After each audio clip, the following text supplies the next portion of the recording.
Les invito a abrir sus Biblias al capítulo 6 de Gálatas. Capítulo 6, vamos a dar lectura y meditar en parte del 5 y del 6.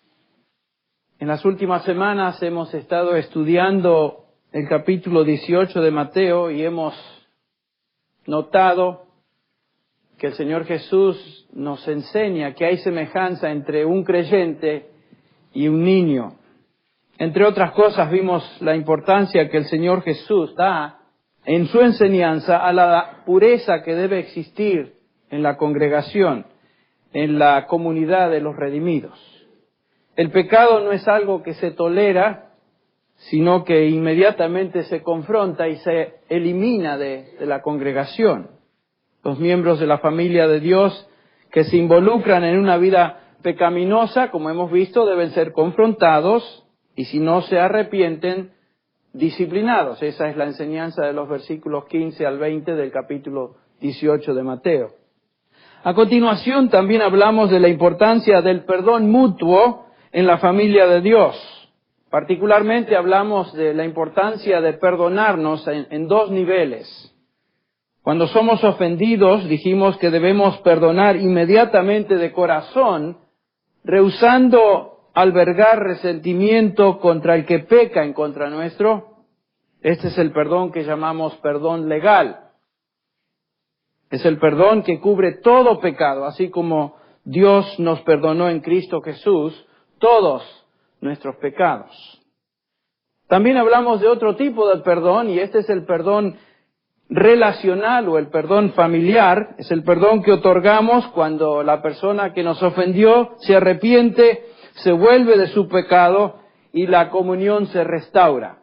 Es lo mismo que nosotros experimentamos con Dios. Cuando pecamos hay un rompimiento de esa intimidad que sentimos en nuestro caminar con el Señor, pero en el momento que confesamos nuestro pecado, nos arrepentimos de Él, el Señor nos perdona, nos limpia y experimentamos una vez más la paz de esa relación. Existe un área de la disciplina de la que no hablamos y que el capítulo 18 de Mateo tampoco explica y quisiera examinar en esta mañana. Me refiero al tema de la restauración o el ministerio de la restauración. ¿Qué hacemos cuando alguien peca, es disciplinado y se arrepiente? Además de ser perdonado, ¿cómo es que lo restauramos a su condición previa de servicio y comunión? Esa es la pregunta. Y para tratar el tema vamos a leer juntos el capítulo 5, versículos 25 al capítulo 6, versículo 6 de Gálatas. Vamos a comenzar entonces con el versículo 25 del capítulo 5 que dice así: Si vivimos por el Espíritu, andemos también por el Espíritu. No nos hagamos vanagloriosos, irritándonos unos a otros, envidiándonos unos a otros. Hermanos, si alguno fuere sorprendido en alguna falta, vosotros que sois espirituales, restauradle con espíritu de mansedumbre, considerándote a ti mismo, no sea que tú también seas tentado. Sobrellevad los unos las cargas de los otros y cumplid así la ley de Cristo. Porque el que se cree ser algo, no siendo nada, a sí mismo se engaña. Así que cada uno someta a prueba su propia obra, y entonces tendrá motivo de gloriarse solo respecto de sí mismo y no del otro, o no en otro. Porque cada uno llevará su propia carga. El que es enseñado en la palabra haga partícipe de toda cosa buena al que lo instruye. Hasta aquí la lectura. En este pasaje se encuentra implícita la disciplina, se encuentra implícito el perdón, pero el enfoque particular de Pablo en esta porción de la Escritura es la restauración. Lidiar con el pecado en la iglesia es algo vital, es algo que no se puede dejar pasar. Más nos dice el apóstol en este capítulo 5, el versículo 9, que un poco de levadura, ¿qué hace? Leuda toda la masa. Si el pecado se permite y se tolera, ese pecado de alguna manera se va a convertir en esa levadura que leuda infecta el resto de la congregación. Tiene que ser confrontado. Y como vamos a ver en esta porción de la Escritura, el propósito fundamental de esto es la pureza de la congregación, pero en cuanto al individuo es la restauración del caído. Tiene que haber disciplina, tiene que haber perdón y tiene que haber restauración del caído. Esa es la meta. Si no hacemos esto, damos puerta abierta al enemigo, como Pablo nos enseña en 2 Corintios capítulo 2. Ustedes recuerdan que uno de ellos había cometido un pecado realmente horrible de inmoralidad, que se menciona en el capítulo 5 de la primera epístola, y había sido disciplinado, había sido quitado de la congregación. Y Pablo, ahora en referencia probablemente a ese caso, nos dice en el versículo 6, es suficiente para tal persona, el que había pecado y caído, este castigo que le fue impuesto por la mayoría. Lo dejaron a un lado, se apartaron de él. Así que, Pablo continúa, por el contrario, vosotros más bien deberíais perdonarlo y consolarlo. No sea que, en alguna manera, éste sea abrumado por tanta tristeza. Por lo cual os ruego que reafirméis vuestro amor hacia él, para que Satanás, y después agrega la razón, para que Satanás no tome ventaja sobre nosotros, pues no ignoramos sus maquinaciones. Satanás siempre está listo para maquinar y envolvernos en actitudes y acciones que son contrarias a lo que el Señor nos indica. Entonces, Pablo está diciendo, está bien disciplinar y está bien perdonar, pero ahora es el momento de restaurar a ese individuo. Entonces, ¿qué hacemos con un cristiano que ha respondido a la disciplina, ha sido perdonado y está de regreso en la congregación? La respuesta se encuentra en este pasaje que acabamos de leer. Déjenme darle un poquito del contexto de Gálatas. Gálatas o Galacia era un lugar muy especial en la vida y ministerio de Pablo. Es interesante que en sus 3 viajes misioneros, de alguna manera, Pablo pasó por Galacia. En su primer viaje, él estableció iglesias allí y en las demás ocasiones se detuvo para confirmar el liderazgo y edificar a esas congregaciones jóvenes. Galacia, si ustedes observan en sus mapas bíblicos atrás de la Biblia, no es una ciudad, sino una región, un distrito romano. Y en esta región habían varias ciudades que se mencionan en el Nuevo Testamento, por ejemplo, Listra, Derbe, Iconio, Antioquía de Pisidia, etc. Pablo predicó el Evangelio en estos lugares, la región de Galacia, y enseñó a vivir a estos creyentes por gracia. Les enseñó a disfrutar de la vida en el Espíritu y, como notamos en esta epístola, los cristianos comenzaron bien en su fe. El versículo 7 de este capítulo 5 de Gálatas, Pablo dice, vosotros corríais bien. ¿Quién os estorbó para no obedecer la verdad? Iban bien, habían comenzado bien, pero estaban siendo amenazados por una falsa doctrina y por supuesto esto afectaba su salud espiritual.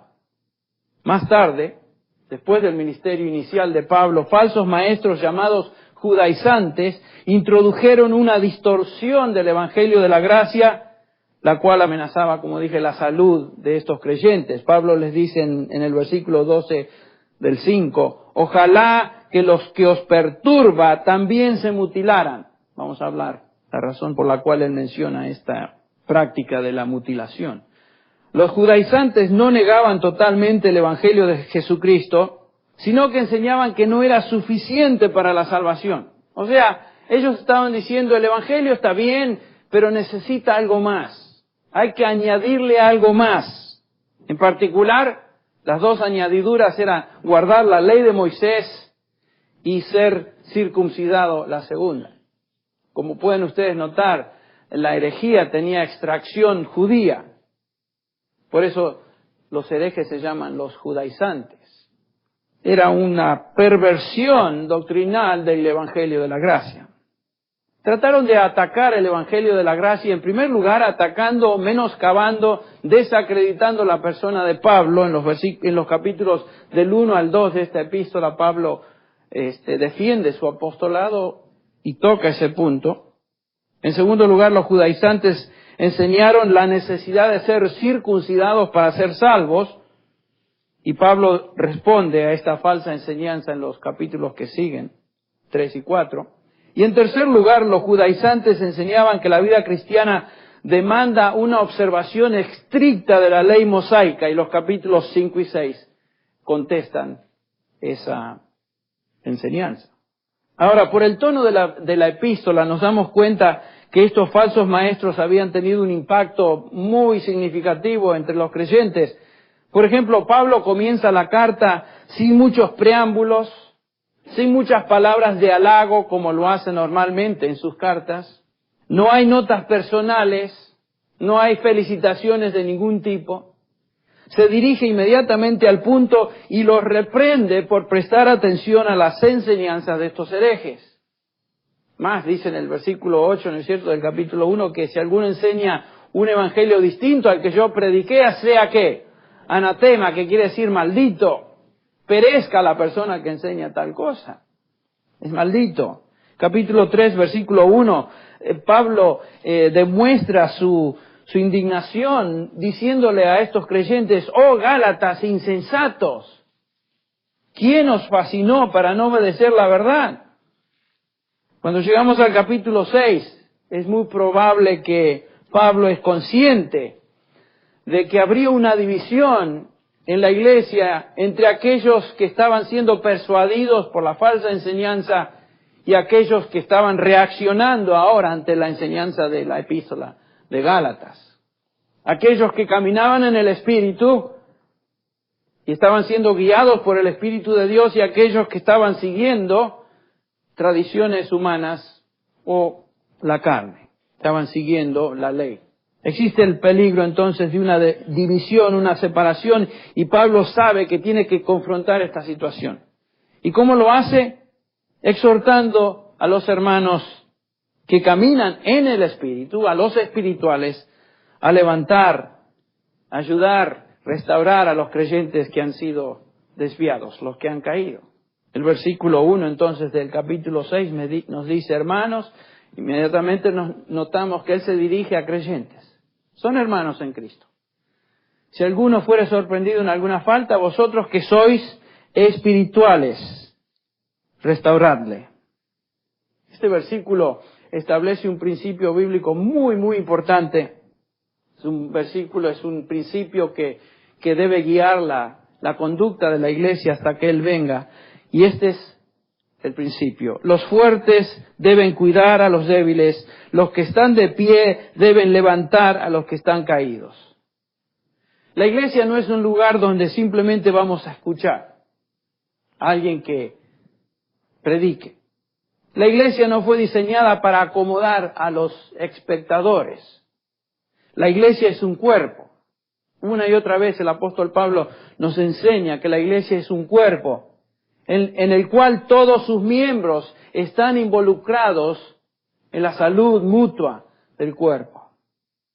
Y en esta epístola Pablo subraya algo importante. En el capítulo 5, versículo 13 dice: porque vosotros, hermanos, a libertad fuisteis llamados, solamente que no uséis la libertad como ocasión para la carne, sino servíos por amor los unos a los otros. Servíos por amor los unos a los otros. El servicio mutuo, la salud mutua, el deseo de trabajar y obrar, involucrarme en el ministerio por la salud del cuerpo, en amor. Entonces, Pablo nos enseña en este pasaje que aquellos que han alcanzado madurez no deben usar ese crecimiento como un medio de sentirse cómodos o orgullosos por eso, sino por el contrario, usar la madurez para edificar a los débiles. El argumento comienza en el versículo 26 del capítulo 5. No nos hagamos vanagloriosos, dice Pablo. Es interesante que él se incluye en esa expresión. No nos hagamos vanagloriosos, y nos detenemos ahí. Esta es una probable condición. Cualquier creyente puede caer en esta vanagloria espiritual de la cual habla el apóstol. ¿Qué quiere decir esto? Bueno, la palabra es kenodoxos, que quiere decir creerse con el derecho de reclamar gloria para sí. Creerse que merece honor, ser un vanidoso espiritual. De eso está hablando. Pablo está diciendo, no deseemos, no busquemos que se nos honre. Este es el problema y tentación cuando uno llega a cierto nivel espiritual, uno comienza a creerse digno de cierto honor especial. Es un peligro para los que han crecido en el Señor. Ustedes recuerdan que aún el apóstol Pablo, el gran apóstol Pablo, revela tal vez parte de esa inclinación al envanecimiento cuando en su segunda epístola, en el capítulo 12, después de haber recibido esa gran revelación de la cual él ni siquiera podía hablar, ustedes recuerdan, en el versículo 7 dice, y dada la extraordinaria grandeza de las revelaciones, por esta razón, escuche bien, para impedir que me enalteciera. ¿Cómo, Pablo? ¿Tú enaltecerte? Sí, yo, el apóstol Pablo. Para impedir que me enalteciera, me fue dada una espina en la carne, un mensajero de Satanás que me abofetee, y otra vez agrega, para que no me enaltezca. Eso es muy posible en la vida de cualquier cristiano. Así que cuidado, el que piensa estar firme, mire que no caiga. Ese es el punto. No solo eso, sino que existe la tentación en una persona que ha alcanzado cierta madurez en el Señor, existe la tentación de mirar a otros que no están a nuestro nivel, con cierto menosprecio, con cierta indignación. ¿Cómo es posible? Tantos años, 25 años en el Señor y todavía chupándose el dedo. Todavía gugus espirituales. Y puede suceder. Eso es lo que causa una grieta entonces entre el espiritual y el que no lo es, entre el débil y entre el fuerte. Y en lugar de que uno se ayude al otro, uno se siente superior al otro y este a su vez resiente al maduro. Y existe eso, se puede observar. Lo cual causa irritación. Por eso Pablo continúa en el versículo, ven al resto, irritándonos unos a otros y envidiándonos unos a otros. Si hay esta grieta, puede haber irritación entre ambos. Se irritan mutuamente. Esto, hermanos, entonces es contrario al ministerio mutuo que debe existir entre los miembros del cuerpo. A veces se nos olvida lo que es el ministerio de la iglesia. Se nos olvida por qué existimos. Se nos olvida para qué fuimos llamados. Y yo me incluyo en eso. Se me olvida. Y tengo que regresar a la palabra de Dios y ver que Él me trae de nuevo al surco. Esto es lo que debemos hacer. Ahora, esta preocupación del apóstol Pablo no simplemente se expresa en esta epístola, lo expresa en un número de pasajes en otros lugares, en otras epístolas. Por ejemplo, en Romanos 14:1, él está hablando a los maduros otra vez. Y les dice, aceptar al que es débil en la fe, pero no para juzgar sus opiniones. Es interesante que tal vez los infantes, personas jovencitas en la fe, tienen muchas opiniones en cuanto a lo que es el evangelio, el ministerio, la palabra, y lo expresan con libertad a veces, y lo que revelan es su ignorancia, son puras opiniones, no están basadas en lo que Dios dice, pero ahí están sus opiniones. Y Pablo dice, miren, ustedes que son fuertes, no acepten al débil, es parte del crecimiento. Capítulo 15 de Romanos dice, así que nosotros que somos fuertes, dice Pablo, debemos sobrellevar las flaquezas de los débiles y no agradarnos a nosotros mismos. Cada uno de nosotros agrade a su prójimo en lo que es bueno para su edificación. Pues ni aun Cristo, dice, se agradó a sí mismo, antes bien, como está escrito, los vituperios de los que te injuriaban cayeron sobre mí. Cristo no vivió para agradarse a sí mismo. Y acuérdense cuántas cosas infantiles salían de boca de sus apóstoles, los más allegados a Él. Y cómo el Señor los tolera. Y nunca emitió ciertos juicios, sino que los toleró y los ayudó a crecer. Cada uno de nosotros, dice Pablo, debemos soportar a nuestro prójimo para lograr la edificación del cuerpo. Jesucristo es nuestro modelo. Debemos mirar a nuestros hermanos que luchan con alguna debilidad obvia, no con menosprecio, no creyéndonos superiores, sino en humildad, buscando el fortalecimiento. Vamos a hablar de eso en un momento. Otra ilustración de la actitud de Pablo hacia el débil, del maduro hacia el débil, la vemos en 1 Tesalonicenses 5, donde leemos en el versículo 14, os exhortamos, hermanos, que no amonestéis a los indisciplinados, a los indisciplinados, animéis a los desalentados, sostengáis a los débiles y seáis pacientes con todos.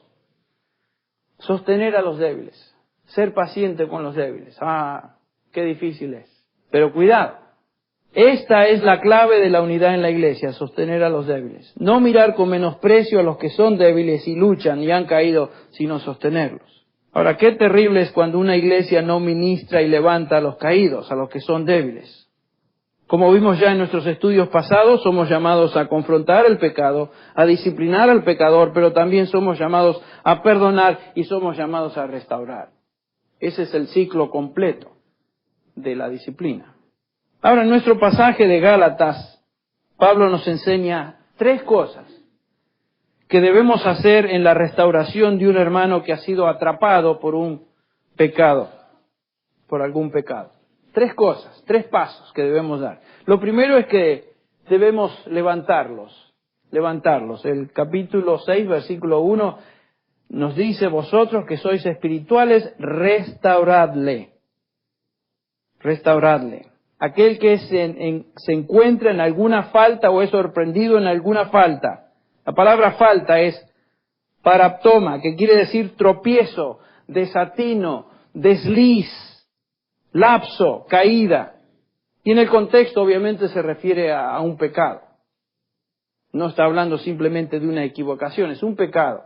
Esta palabra se traduce ofensa en otras partes de la Escritura, por ejemplo en Mateo 6:15, donde el Señor nos insta a perdonar las ofensas de los que nos ofenden.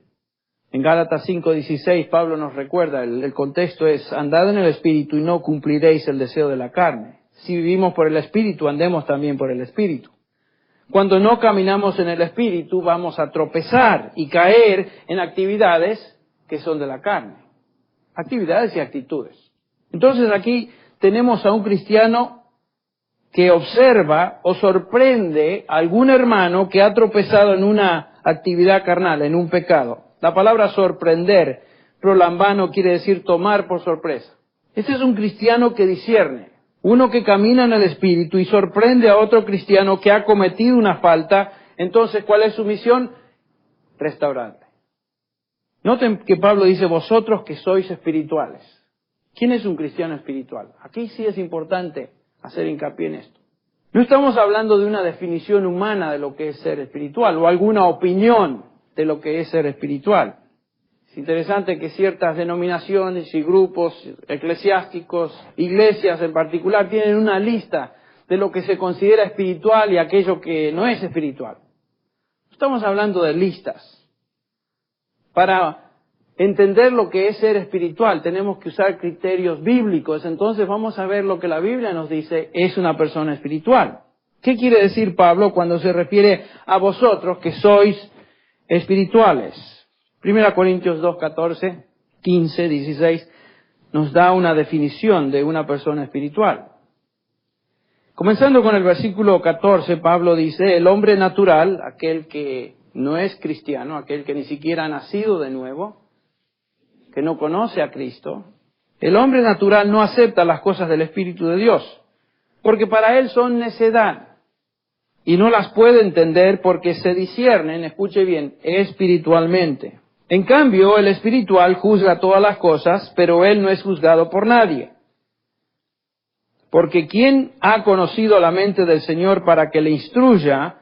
Mas nosotros tenemos la mente de Cristo. De acuerdo a este pasaje, un hombre espiritual es uno que discierne, que juzga todas las cosas como de acuerdo a la mente de Cristo. Un hombre, una mujer espiritual razona, piensa, actúa de acuerdo a la mente de Cristo. Ahora, ¿qué es la mente de Cristo? donde encontramos la mente de Cristo. Efesios 5 y Colosenses 3 tal vez nos ayudan a entender esto. Son dos pasajes paralelos. Son dos mandamientos con resultados similares. Efesios 5, versículo 18, muy conocido el pasaje: no os embriaguéis con vino, en lo cual hay disolución, más bien sed llenos del Espíritu. ¿Cuál es el resultado de ser lleno del Espíritu? Versículo 19, hablando entre vosotros con salmos, himnos, cantos espirituales, cantando, alabando con vuestro corazón al Señor. Versículo 20, dando siempre gracias por todo en el nombre de nuestro Señor Jesucristo, a Dios el Padre. Estas son evidencias de una persona que está siendo guiada por el Espíritu. Ahora, Colosenses 3:16 es el pasaje paralelo, donde Pablo expresa lo siguiente. Acá no les dice que sean llenos del Espíritu, usa otra palabra y otro mandamiento, y dice lo siguiente: que la palabra de Cristo more en vosotros en abundancia, y con toda sabiduría enseñándoos y amonestándoos unos a otros, y acá agrega, con salmos, himnos, canciones espirituales, cantando a Dios con acción de gracias en vuestros corazones. Los resultados son iguales de una persona que camina en el Espíritu. Aquí, esa persona se describe como una persona que está llena de la palabra de Cristo. Los resultados de ser llenos del Espíritu son los mismos de ser llenos de la palabra de Cristo. Entonces, repetimos, una persona espiritual es un cristiano cuya mente y corazón están saturados con la palabra de Dios, lo que causa una vida santa. Ustedes saben que he estado leyendo por meses capítulo 17 de Juan.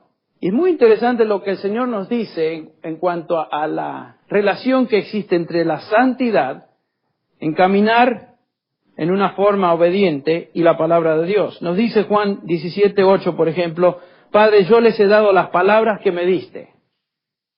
Escuche bien. Jesucristo no habló sus propias palabras, ni enseñó lo que a él se le ocurría. Cuando Cristo hablaba lo que el Padre le dio de hablar. Y las recibieron, dice, y entendieron que en verdad salí de ti y creyeron que tú me enviaste. Yo les he dado tu palabra, dice el versículo 14. Y el mundo los ha odiado porque no son del mundo, como tampoco yo soy del mundo. Esta es tu palabra, es la palabra de Dios Padre. Y después agrega en el versículo 17, santifícalos en la verdad, y dice, tu palabra es verdad. Escuche bien, las palabras de Cristo, capítulo 3 de Colosenses, versículo 16, son las palabras de Dios Padre, ¿sí o no? Y la palabra de Dios santifica, convierte a un cristiano en un individuo que vive, piensa, razona según el Espíritu. Esto es ser espiritual. Una persona que es guiada por la palabra de Cristo, es guiada por la palabra de Dios, es guiada por la verdad. Eso es ser espiritual. No está hablando Pablo de algo místico, algo raro ahí, inalcanzable, que uno busca de alguna manera. Es muy concreto y muy claro. Tener la mente de Cristo es vivir en obediencia a la palabra de Cristo. Punto final. Esta es la persona que Pablo dice debe restaurar al caído, al débil, al que ha tropezado. Entonces la pregunta cabe, ¿no? ¿Cómo estamos razonando?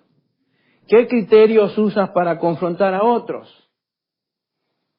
A veces vienen, les digo que me hacen sonreír, vienen sugerencias a mí de cómo debo lidiar con cierta situación o problema, basadas en ocurrencias, en opiniones personales, pero nunca basado en lo que dice este libro.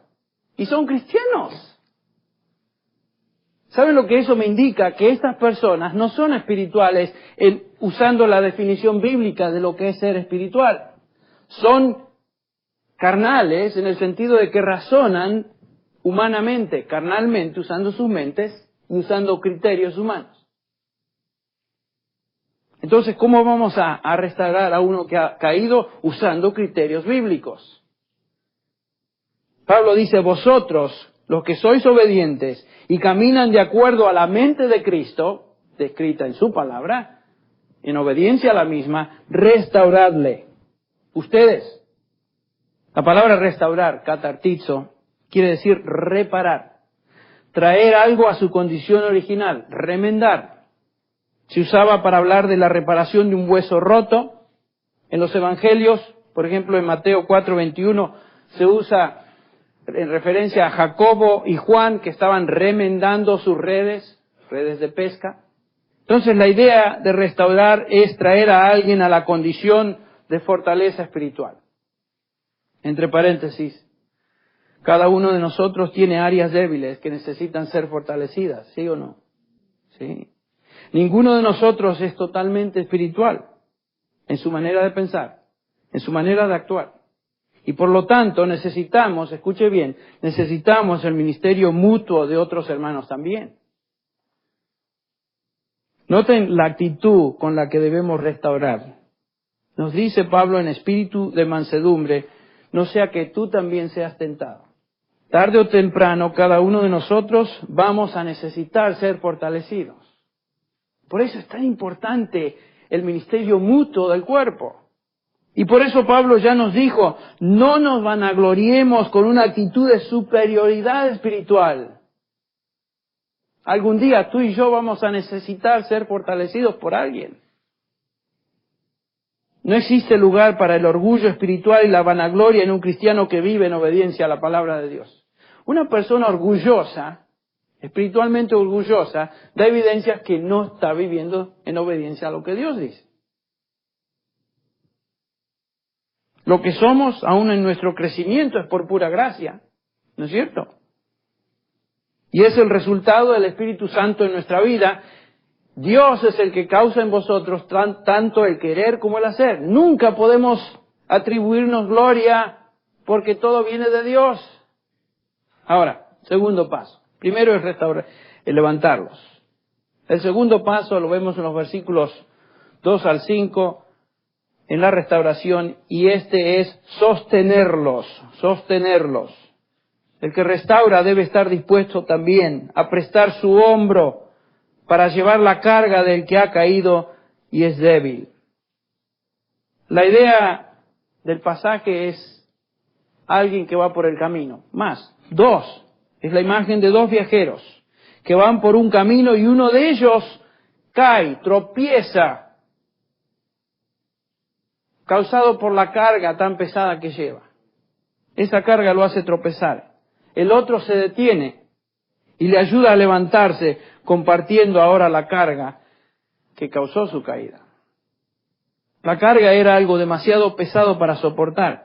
En términos espirituales se refiere a cualquier debilidad que esta persona tenga que le lleve a pecar. A menudo tenemos oportunidad, ¿no es cierto?, de hablar con hermanos que están pasando por alguna tentación, algo muy difícil de sobrellevar, muy difícil. Sí es cierto que como Pablo nos dice en 1 Corintios 10:13, no os ha sobrevenido tentación que no es común al hombre, mas con la tentación, ¿qué va a hacer Dios? Va a proveer una salida, ¿no es cierto?, para que la podáis soportar. Dios permite la tentación, pero Dios también provee una salida. Pero ¿saben qué? Déjenme decirle algo. A veces esa salida es la ayuda que otro hermano puede proporcionar a un hermano que está pasando por tentación. A veces la tentación es muy fuerte y no la puede sobrellevar solo. Entonces llamamos a un hermano, le contamos lo que nos está pasando, contamos la situación, pídele que ore contigo. No trates de enfrentarte solo a esa tentación. Esto es sobrellevar las cargas de otros y cumplir la ley de Cristo. Otra vez, no fuimos creados para vivir la vida cristiana solos. Nos debemos los unos a los otros. Debemos servirnos los unos a los otros, de lo cual ya nos habló Pablo. Servíos por amor los unos a los otros. Dice que toda la ley pudiera resumirse en una palabra: amarás a tu prójimo como a ¿qué? Como a ti mismo. Pero si os mordéis, si os devoráis unos a otros, tened cuidado, no sea que os consumáis unos a otros. Andad en el Espíritu y no satisfagáis los deseos de la carne. El llevar la carga de otro hermano es parte de andar en el Espíritu. Cada uno de nosotros debemos preocuparnos por la salud de mi prójimo. Ahora, ¿cuál es la ley de Cristo? ¿Recuerdan? El Señor Jesús nos dice en Juan 13:34, un mandamiento nuevo os doy, que os améis los unos a los otros. Que como yo os he amado, así también os améis los unos a los otros. En esto, dice el Señor Jesús, conocerán que sois mis discípulos si tenéis amor los unos para con los otros. ¿A quién estás ayudando ahora? ¿Con quién estás compartiendo una carga? ¿Estás ayudando a alguien en el proceso de restauración? No, es fácil para nosotros ser tan solo oidores de la palabra, ¿no es cierto? Y no hacedores. Es fácil convertirnos en llaneros solitarios de la vida cristiana dentro de la iglesia y no involucrarnos en el ministerio de mutua edificación. Ahora, en el versículo 3, Pablo dice, si alguno se cree que es algo, acá está hablando de uno que es vanidoso, ¿no es cierto?, espiritualmente. Si alguno se cree que es algo, no siendo nada, se engaña a sí mismo. Este es un cristiano que cree que a lo mejor no debe involucrarse. Se está protegiendo a sí mismo. Piensa que si se involucra tal vez vaya a contaminarse y su vida espiritual sea afectada. Francamente, Pablo nos dice que no somos nada en nosotros mismos. Todo lo que somos, si hemos crecido y madurado en el Señor, ya dijimos, es por pura gracia. Una persona que no quiere involucrarse porque se cree demasiado buena, dice Pablo, no es nada y se está engañando a sí misma. ¿Saben por qué algunos tienen un alto concepto de sí mismos en cuanto a su espíritu? Porque se están comparando a la persona equivocada. Se están comparando unos con otros. ¿Quién es nuestro estándar o punto de comparación? Jesucristo. Jesucristo es a quien servimos. Y ante Él, ni tú ni yo somos absolutamente nada. Nada. Por gracia hemos sido salvos. En 1 Juan 2:6 dice, el que dice que permanece en Él debe andar como Él anduvo.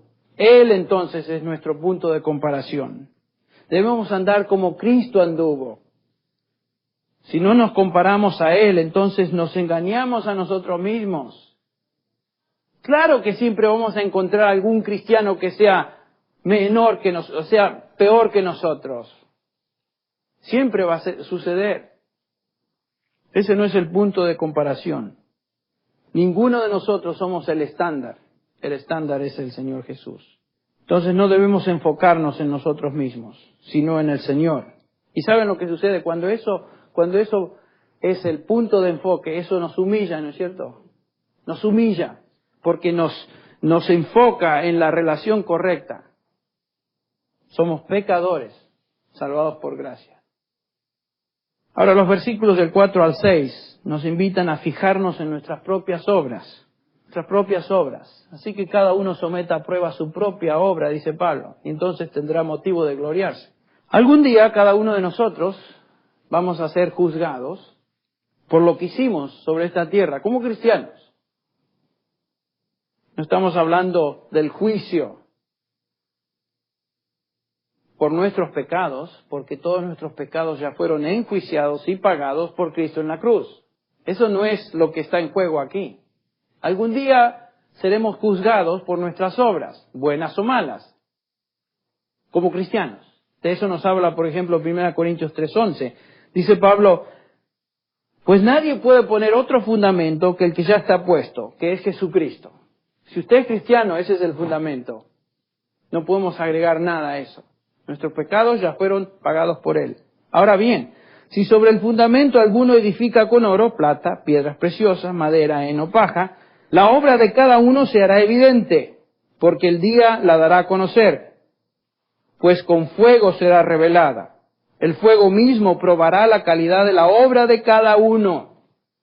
Este es el juicio del Bema. El juicio que recibiremos por parte de nuestro Señor en cuanto a nuestras obras. Si permanece la obra, dice Pablo, de alguno que ha edificado sobre el fundamento, entonces ¿qué? Recibirá recompensa. Si la obra de alguno es consumida por ese juicio, sufrirá pérdida. Sin embargo, él será salvo, aunque así como por fuego. El Señor nos va a juzgar también por la forma en que respondimos, escuche bien, a las cargas de aquellos hermanos débiles. Ese es el contexto del pasaje. Algún día el Señor Jesús nos va a juzgar de acuerdo a lo que hicimos con aquellos que necesitaban ser sostenidos en su debilidad. Si no llevamos las cargas pesadas de otros que han caído, algún día cuando Jesucristo venga, tendremos que llevar una carga. Y esa carga va a ser la pérdida de una recompensa. La pérdida de una recompensa. Ahora, cuando llegamos al versículo 6, llegamos al último paso en la restauración.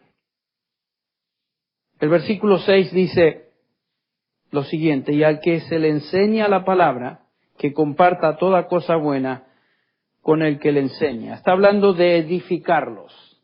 Edificarlos. ¿A qué se refiere Pablo cuando dice este pasaje: el que es enseñado en la palabra haga partícipe de toda cosa buena el que lo instruye?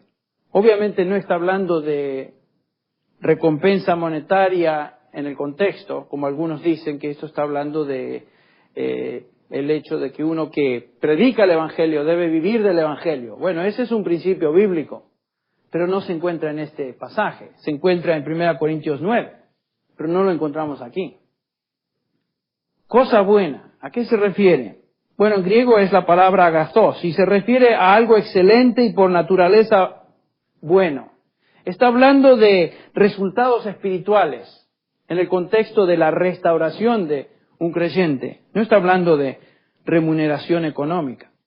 Romanos 10:15, por ejemplo, dice: ¿y cómo predicarán si no son enviados, tal como está escrito? Cuán hermosos son los pies de los que anuncian el evangelio del bien, el evangelio de las buenas obras.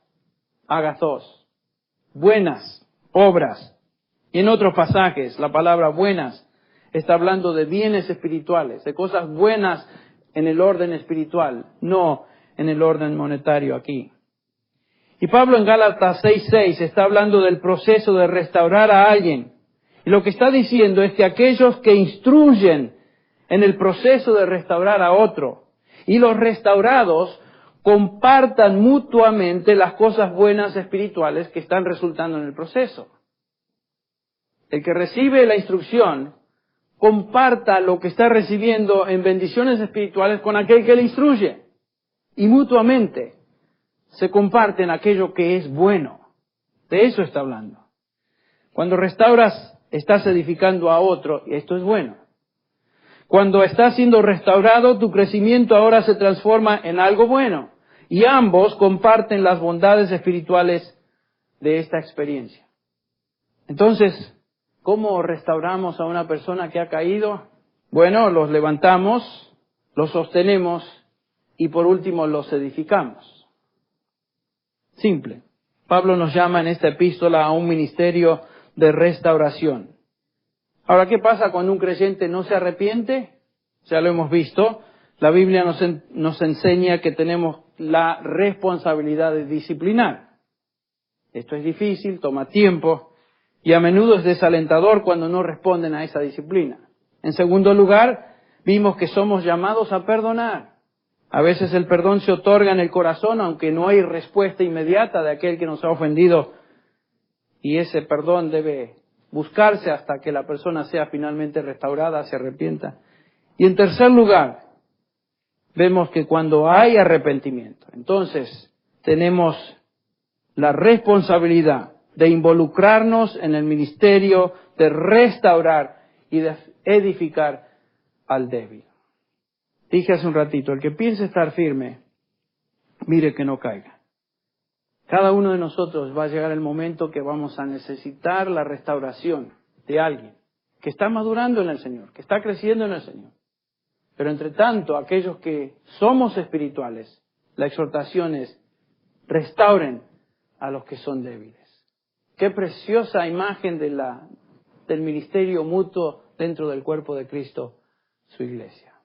Vamos a orar. Padre, como dije hace un instante, a menudo nos olvidamos de tus verdades. Y sin embargo nos has recordado una vez más, Señor, que una persona espiritual es una persona que conoce tu palabra, piensa, actúa de acuerdo a la palabra de Cristo, de acuerdo a la mente de Cristo. Y una vez más, Señor, nos has expuesto a la mente de Cristo, tu palabra, tu verdad. Señor, tú sabes lo que quieres enseñarnos a cada uno de nosotros. Cada peregrinaje espiritual es distinto.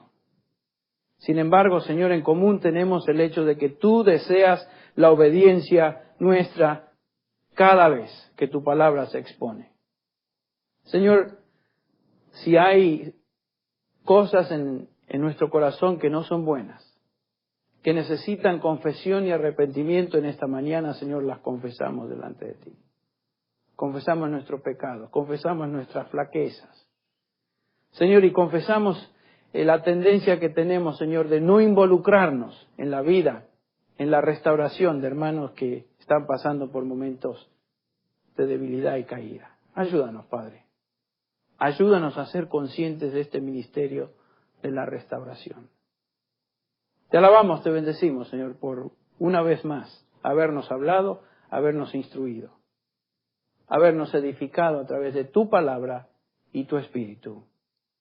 En el nombre de Jesús. Amén.